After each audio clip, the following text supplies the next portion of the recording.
Welcome classic rock fans to a short video entitled "What the fuck is that on your MP3 player?" A question often put to me when I'm listening to music way too loud, usually by my nearest and dearest or just those around me. And ever the opportunist, I thought it would make an interesting video and stick around until the end for a rather embarrassing confession.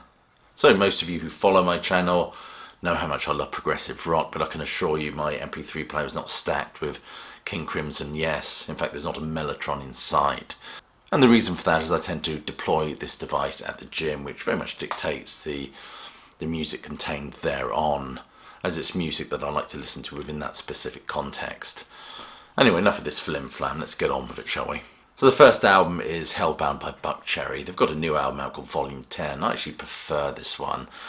This one saw the band reunited with their producer, Marty Fredriksson, who not only was at the helm of their fourth album, but actually co-wrote their, I think it was their single Sorry. You get the wonderful vocals from Josh Todd on here, remarkable raspy voice, which very much suits the kind of sleazy rock of this band. If you're interested in my interview with Josh Todd, there was a card just up there. This runs a gauntlet of all sorts of last 20 years or so of classic rock, grunge, post-grunge, punk. It's just it's a mixed bag, it really is.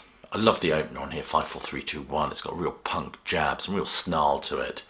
Another one of my favourites is Gun, which has just swaggers along with this use of harmonica. It's got a real Aerosmith insouciance to it.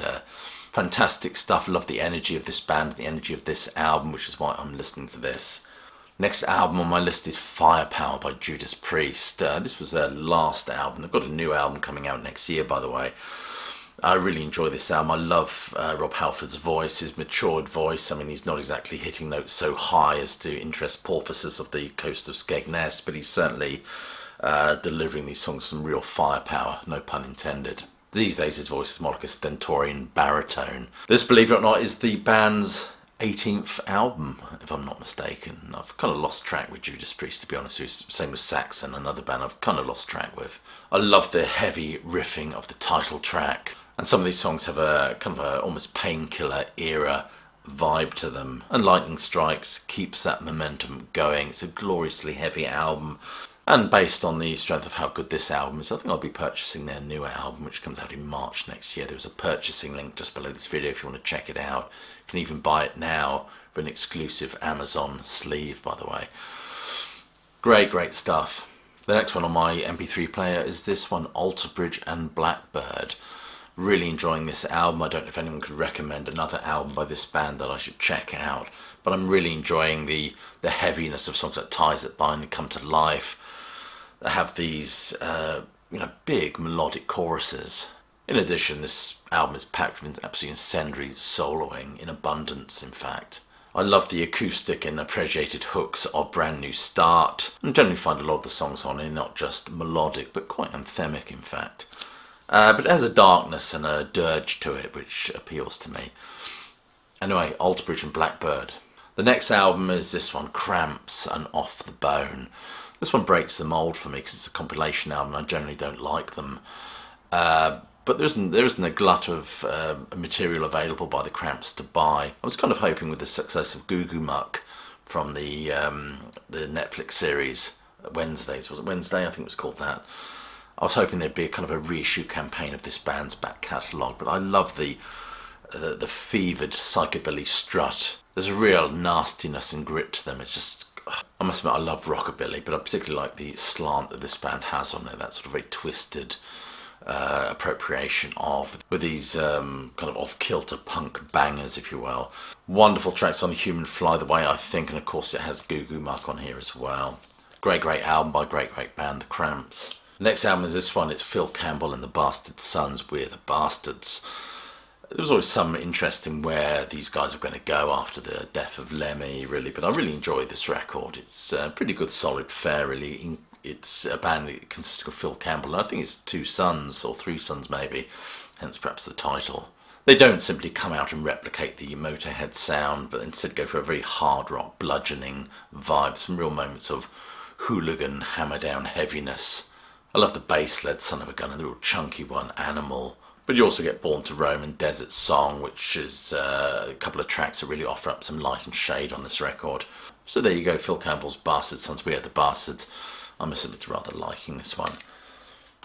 The next one on my list is 72 Seasons by Metallica. I've really been enjoying this one. If you're interested, do check out my wonderful ranking video of Metallica. There's a card just up there. I know I'm blowing my own trumpet, but somebody has to. This suffers a little bit from what I call latter-day Metallica. The songs are unnecessarily long, a sort of chug-along, really meander, I think, and sag a bit like a well-weathered scrotum in some places. But generally, I've really gotten into the vibe of this album, the feel of it, and some of those choruses. You get a lot of galloping, harmonised riffs. Room Full of Mirrors is a great one. If Darkness Had a Sun. And although it's not as good as Master of Puppets, perhaps, or Ride the Lightning, but this band set the bar very high from the get-go.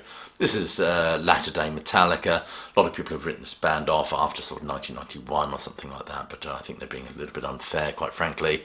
So 72 Seasons by Metallica. Have you got it? Do you like this album? I'd be interested to hear from you. And now for that embarrassing confession. It's not genital warts, but it's not that far from it. And that is I've been getting into... Yep, that's it, Bon Jovi. A band I've always avoided like the plague, really, to be honest with you. I mean, my brief history with this band, this were the first band I ever saw in concert. The first band I ever saw live. Huge Kiss fan when I was a teenager. Went to see Kiss on the Animalised tour. Bon Jovi were the support band. Bon Jovi really rocked in those days. Richie Sambora on guitar. What a band. Loved that debut album. Went out and bought it the very next day.